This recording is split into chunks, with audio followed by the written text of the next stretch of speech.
নিচে নাই ওটা যতই থাকে আপনি দেখেন প্রোডাক্ট অফ বাংলাদেশ এই কোন নাম ঠিক আছে এই প্রতিষ্ঠান আপনি খুঁজে পাবেন product of Bangladesh made in Bangladesh না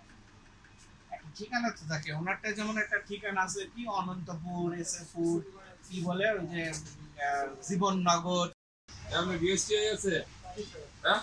বিএসটিআই থাকলে পরে আপনি বিএসটিআই কিভাবে দেয় এই যে প্রতিষ্ঠানের কোনো মেয়াদ নাই তা বিএসটিআই কি টাকা লেখা আছে এটা 30 জুন 26 বাজারে যে কয় মাস চলে কোনো সময় নাই আপনি প্রত্যেকটা ড্রাইভার আপনার কারণ তো বডিতে ডেট নেই আপনি দেখছেন এটা অনেকের এইটা আপডেট করে দিয়েছে এইটা করে দিয়েছে ওটাই তো মানে না এটা বিষয় নিয়ে আলাপ করেছি পুরো বলে যে ছিল যে এটা কোন মোটর নিয়ে কোন কোথায় দেয়া জেলায় যাইতে হবে এমন কোনো কথা নেই আপনার উপজেলা অফিসে বা কোনটা প্রথমত সিল ডেট প্রথমত ডেট